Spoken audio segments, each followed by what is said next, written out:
ನನ್ನ ಸ್ನೇಹಿತರೆ ಹಾಗೂ ನಂಜುಂಡಗೌಡ ಅವರೇ, ಶಂಕರಗೌಡ ಅವರೇ, ಎಸ್.ಎನ್. ಕುಲಕರ್ಣಿ ಅವರೇ ಹಾಗೂ ಎಲ್ಲ ಪಿಂಚಣಿದಾರರೇ, ನನ್ನ ಗಂಟಲು ಸರಿಯಾಗಲಾದ ಕಾರಣ ನಾನು ಜೋರಾಗಿ ಮಾತಾಡೋಕ್ಕಾಗಲ್ಲ.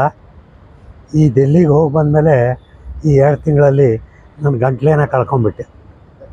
ಆದರೂ ಕೂಡ ನಾವು ನಮ್ಮ ಫೈಟ್ ಏನು ಪೆನ್ಷನ್ಗೋಸ್ಕರ ಮಾಡ್ತಾಯಿದ್ವಿ ಅದನ್ನು ನಾವು ಬಿಡ್ತಾ ಇಲ್ಲ. ಇದುವರೆಗೂ ಏನು ಡೆವಲಪ್ಮೆಂಟ್ ಆಗಿದೆ, EPFOದವರು ತಮ್ಮ ಫೈಲನ್ನು ರೆಕಮೆಂಡೇಷನ್ ಮಾಡಿದ್ದಾರೆ.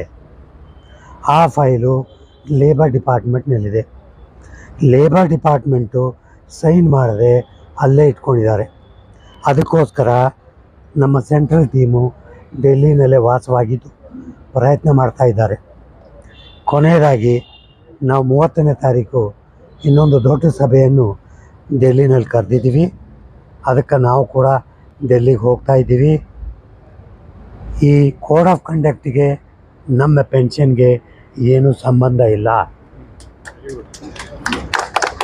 ಇವತ್ತೇ ಸರ್ಕಾರ ಬೇಕಾದರೆ ನಮ್ಮ ಪೆನ್ಷನ್ನನ್ನು ಡಿಕ್ಲೇರ್ ಮಾಡ್ಬೋದು. ಅದು ಒಂದೇ ಬೇಸ್ ಮೇಲೆ ನಾವು ಫೈಟ್ ಮಾಡ್ತಾಯಿದ್ದೀವಿ. ಮನುಷ್ಯನು ಯಾವಾಗಲೂ ಹೊಡೆದಾಡಬೇಕಾದ್ರೆ ಒಂದು ಆಸೆ ಇಟ್ಕೊಂಡು ಹೊಡೆದಾಡಬೇಕು, ಕೆಟ್ಟದಕ್ಕೆ ಹೊಡೆದಾಡಬಾರ್ದು. ನಾವು ಒಳ್ಳೆಯದಕ್ಕೆ ಹೊಡೆದಾಡ್ತಾಯಿದ್ದೀವಿ. ನಮ್ಮ ಡಿಮ್ಯಾಂಡು ಜುನೈನ್ ಕರೆಕ್ಟಾಗಿದ್ದದಕ್ಕೆ ನಾವು ಹೋರಾಟವನ್ನು ಕಂಟಿನ್ಯೂ ಮಾಡಿದ್ದೀವಿ. ಎಲ್ಲರೂ ನೀವು ನಿರುತ್ಸಾಹರಾಗಬೇಡ್ರಿ. ಇವತ್ತಿಲ್ಲ ನಾಳೆ ಜಯ ನಮ್ಮದು 100%. ಇದು ಒಂದು ಮಟ್ಟಕ್ಕೆ ನಾವು ತಂದಿಟ್ಟಿದ್ದೀವಿ.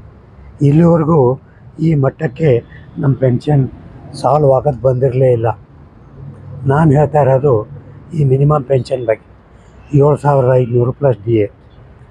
ಸರ್ಕಾರ ಇವತ್ತಿಲ್ಲ ನಾಳೆ ಒಪ್ಪುತ್ತೆ, ನಮ್ಮ ಪಿಂಚಣಿದಾರಿಗೆ ಪೆನ್ಷನ್ ಕೊಡಿಸುತ್ತೆ. ಅದಕ್ಕೋಸ್ಕರ ಬೇರೆ ಬೇರೆ ವಿಚಾರಗಳನ್ನು ಮಾಡ್ತಾಯಿದ್ದೀವಿ.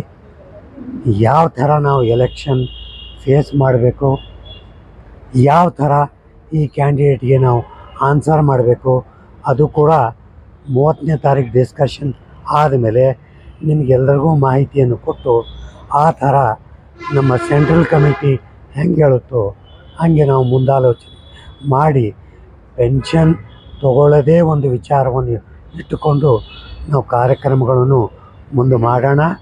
ಇವತ್ತಿಲ್ಲ ನಾಳೆ ಬಂದೇ ಬರುತ್ತೆ.